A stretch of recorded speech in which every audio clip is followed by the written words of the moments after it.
ঈদ মুবারক। ঈদ মুবারক। আজকে কথা বলবো, আমাদের দেশে অনেকেই ঈদের শুভেচ্ছা বিনিময় করে। বিশেষ করে দেশব্যাপী বিভিন্ন পাতি নেতারা বিভিন্ন ব্যানার ফেস্টুন টাঙিয়ে, যেখানে সেখানেই ব্যানার ফেস্টুন টাঙিয়ে একটি শুভেচ্ছা দেয়।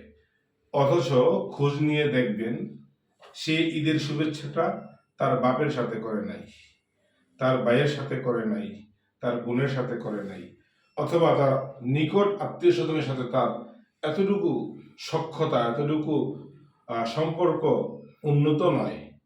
অথচ এলাকাবাসীকে ঈদ মুবারক বলে সে শুভেচ্ছা বিনিময় করতেছে।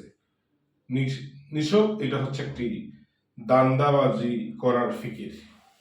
অবশ্যই আমরা দেখেছি ইতিমধ্যে বিগত সময়ে এরকম যারাই বিভিন্ন সময় ঈদকে কেন্দ্র করে ঈদের সালামে, ঈদের শুভেচ্ছা জানায়, তারা আসলে পরবর্তীতে চেয়ারে বসে ম্যাক্সিমাম লোক, বলবো না সবাই করে, বাট ম্যাক্সিমাম লোক তারা একটি দান্দাবাজি করে।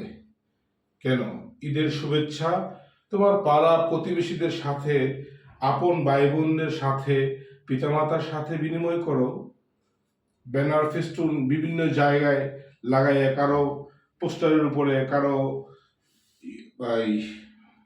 ব্যবসায়িক প্রতিষ্ঠানের ব্যানারের উপরে ঈদ মুবারক, ঈদের শুভেচ্ছা জানানোর কি দরকার রে ভাই? বর্তমান সময়ের জনগণ এবং সচেতন সমাজ সবাই বুঝে ফেলছে তোমার ঈদ মুবারক আসলে কি, কাকে তুমি ঈদ মুবারকের শুভেচ্ছা জানাতে চাচ্ছ। সুতরাং এখনকার প্রজন্মরা সবাই সচেতন। তারা ঈদের শুভেচ্ছা জানাবে অন্তর থেকে, মন থেকে। কে কাকে জানাচ্ছে, কি জন্য জানাচ্ছে, এই উদ্দেশ্য তারা বুঝে গিয়েছে। সুতরাং আমরা আমাদের এই সমাজকে সুন্দর করতে চাই, এই দেশকে সুন্দর করতে চাই, বাট কোনো মেকি ভিতরে অন্য থিঙ্কিং করে প্রকাশ্যে আমরা এরকম না করি।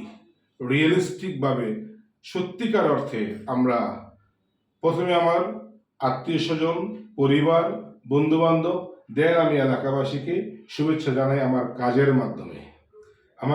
মাধ্যমে, আমার দক্ষতার মাধ্যমে।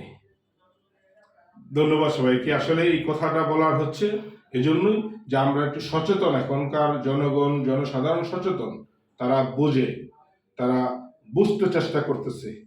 ধন্যবাদ সবাইকে। আপনিও বুঝে ফেলছেন, অবশ্যই আপনাকে ধন্যবাদ। ভালো থাকবেন। আল্লাহ হাফেজ।